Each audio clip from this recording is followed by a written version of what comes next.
So you're in Philadelphia, Craig? Hey, yeah, I'm in Philadelphia, Pennsylvania. Oh, and you're there for a period of time because you were in production and it's on hold or something? That's right. Yeah, I was working on a new miniseries for HBO called Mayor of Easttown, starring Kate Winslet. And oh wow, okay. We went on hiatus, and yeah, we're gonna be down for a bit. Like every other TV show and movie, I think. Yeah, at this point my kid's mother is in a series that Apple is doing in L.A., and so she's stuck out there. Wow. Same deal. Yeah, and that's a pretty big cast names. Most of them are based out there. She's sort of now based on both coasts to some degree, but her kids are out here, in the East, here in New York. Right. So it's a little sticky, I'm sure. Yeah. What are your circumstances? Are you married, or you have a kid, or? Not married. Don't have a kid. Okay. So I'm kind of okay. Most of my family is down in Georgia, and they're all safe and good. That's so, Right. truly out of being careful about being around people of a certain age, I'm not going down there because I definitely have been I've had a lot more vectors of potential transmission than they have, so I decided to just stay here and ride it out. Yeah. Well, good. I'm glad to hear you're okay so far. Yeah, it's just been nuts. I went to Trader Joe's this morning because I'm trying not to go out very much. Right. But you got it. I have my kid with me here, so and he's turning 16. So the kid keeps eating. I don't. It's like, dude, what's your problem? Don't you know there's a virus going on and you keep eating? So pesky problem. So I went out there. Yeah. Well, I must say, the supermarkets, at least here, I'm sure it's exactly the same in Philadelphia. You're in just like in a very diverse economic city or inner city like this one. So I'm a little bit out on the outskirt now, and so I was able to go over there, and there's a line. I got there about 20 minutes before the store opened, thinking, all right, I'll just hang out in and wait. But there was a line already around the block. Wow. For people but it took about an hour, and it was kind of chilly today, so that wasn't good. But they were only letting in a certain number of people at a time, limiting people's purchasing to 2 of the same items. So if you wanted to get, let's say, marinara sauce or something, you can only get as many as 2 jars of that. Other than that, though, the place was really well stocked. I mean, I know it was their first thing, but I mean, it was really well stocked. I have to say, it was comforting to see that, That is good. Right, because the world it's not like they stopped making food. No, right. And, by the way, the people, if you're out there and you're listening and you're, you might be in some of the groups that are more vulnerable, like, overweight diabetic people are in a very high risk group. Right. So we should all avoid getting obese in the coming weeks and months. So, yes, that's my PDA. That's probably inappropriate, but I'm just saying, what are you going to do? How much food? Really, just calm down. But I think it's a matter of making as few trips out as possible, and that really does make sense. Yeah, it really is about. I mean, it's about pretending like you have it, even if you don't feel like you have it. That's exactly right. That's what we all need to kind of get in the habit of doing. That's smart. Yeah, it's a good way of putting it. Yeah, that you could be transmitting it, not that you could catch it. You know what I mean? Like that's right. A different way. Yeah, sure. Every time you step outside, they're the same, but like what you have to do is sort of the same either way. But like I feel like it's just a bit more socially responsible to kind of think of it that way. I agree with you. And every time you go out and you come back, you're potentially bringing it back with you. So you really. I don't know if if you don't live alone anyway, it is an issue. It is. And it's so strange to go out right now, right? Like I feel like every time that I've been out, which hasn't been, it's been twice, but both times I've definitely felt very like I've like felt like I'm like, am I stoned? And I'm like, no, but I'm as paranoid as if I was stoned, and the place feels weird. Like, you know? Yeah, it's just such a strange experience. But this is what we have to do right now, and yeah, good on everybody for doing it. Well, this could, in a way, it's a little bit of a segue because this is an area of art, kind of storytelling interest to you anyway. This type of maybe extreme social circumstances. How's that for relatively vague description of certain themes that come into your?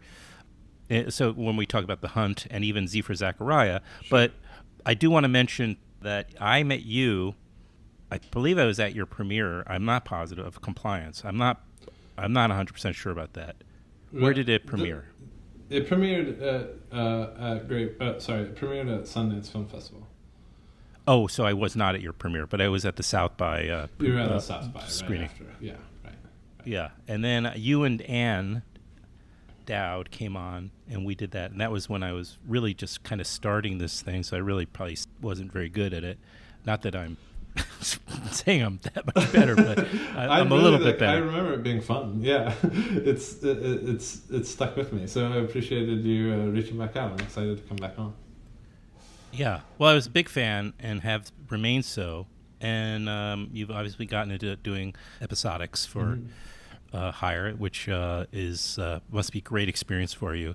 I mean, in 3 films, you have really made an enormous film here, The Hunt. And it looks like $1 million, and it's just so well done and so well directed. And I know there's controversy. We can talk a little bit about the timing of it and what happened there. But first of all, just tell me about how you came to the film in the first place. Well, like I had been working on The Leftovers with Damon Lindelof and Nick Hughes, and it was just a really like rewarding experience. For me, it felt very much like we all kind of got each other and like were able to kind of tell one story together as a group in a way that was really, really fun and felt good. Felt like the kind of thing that you want to do again. And I would say like a lot in movie making, there is a lot of like, we definitely need to, what's the next one? Like as a comment that you hear a lot, but like it certainly was in our minds like important that we actually try to do something again together because we were having so much fun. So that was sort of the kind of the genesis of it was like, what is something that we can all do together? And then on their side, they had really been in the writer's room of The Leftovers, which of course is a film about belief and about like what happens when, you shake up belief and naturally had kind of led to like a lot of like conversations about conspiracy theory by virtue of sort of what The Leftovers is about. And also that conspiracy theory had sort of started to grow so much in the last couple of years, this online conspiracy theories such as, Pizzagate and just any of that QAnon stuff was like really fascinating. But it's like, I don't think that you would ever be able to make a good... So it like we were thinking about all of that stuff and they kind of came up with this idea and brought it to me and I really thought it was a great idea because I don't think you would be able to make a good straight Pizzagate movie. I don't know what that would be. like and I've thought about it. I've tried. Like I don't know. You did, yeah, how to tell that story in a way. Like, but I think that's something that was a film that had like multiple agendas. The first one being to be fun and entertaining was kind of really was the smart way to do it. To be fun and humorous and just a ride is kind of sort of made a lot of sense to me as like the way into talking about anything kind of like this stuff. So when they brought it to me, like that was again pretty quickly was like, I totally get this. My big question was, I was just like, how do you imagine the violence playing in this movie? Because in the script there was, certainly even a lot of violence, and I was, and sort of assume with the hope that they would come back with what they immediately said, which was just like, it needs to be absurd and crazy and satisfy, the midnight movie crowd, is like kind of like the thing that they were thinking too. And I was like, good, because that's what I think that is the right way to kind of do something like this, would be to make it, something like that. And once we had kind of talked about that one thing, I felt like after that it was just like, all right, well, who can we get in it? Let's go. So that was sort of the genesis of the whole thing on my side. Well, I'm curious. You must have been close to these guys since you already knew them from The Leftovers, Nick and Damon. The big twist in this film, which sucked me right in, I mean, it really just ensnared me immediately, was the kind of the twist, the turning things around and making liberals the villains in a way. And you're rooting for like a right-wing characters, right? I mean, essentially. Where were you in terms of formulating this idea? Because obviously, normally we're used to seeing Republican right-wingers kind of in the role as the villain. I mean, it's typically the way Hollywood portrays the characters. Did they present this idea to you? I mean, yeah, it's sort of in the DNA of the script that they had, sort of had that. Sure. Already. So, yeah, but it also, again, just made sense as, like, if you're... look, I mean, I don't know what you would get out of telling the story that way. Like, I certainly don't know what kind of sense of freshness that would give at all. And really, like, if we were kind of taking this idea that we were like, let's try to make the movie, obviously as human beings, like, we can't be neutral. That's just not possible. But, like, if the film was ostensibly neutral, like, how do we make fun of everybody? And, like, it certainly was, I think, easier for us to make fun of liberals because we are liberals. So that certainly, I think, kind of probably the jokes were funnier. Just to be frank, like, those were the ones that we were like, yeah, that's what it should be, and so I think it's still a kind of there's a certain amount of courage in doing that. Still, I mean, that going with that idea. I guess so. Yeah. I wouldn't have ever thought of it like that, but I appreciate you saying that. I mean, those felt like the new idea. Something that felt like we hadn't seen that quite done yet, and part of it also being just trying to tonally it's pretty broad. I mean, the movie's got spit takes in it and stuff. It's like, was also to kind of make something that felt like the tone of what I thought it should be, like that we like make sure that we're in a farce. Yeah. But this is not your typical farce either. I mean, it doesn't feel like it's like it on steroids, but it is a farce at the end of the day. Yeah. It's a drawing room kind of comedy. It's like Voltaire. It is like Voltaire. Candy, but with like grenades. Yeah. When did Jason Blum come into the picture? Blumhouse Productions. When did when did he sign on? It's funny, like we pretty immediately were like, Damon and Nick have, we're absolutely like, Nick was kind of like, it would be fun to try to write a Jason Blum movie with that Craig directed. That was like the MO, I think, from them, like sitting down in their writer's room. But we took it to him kind of right after I became involved. Like he was like one of a few people that saw it, and we were showing it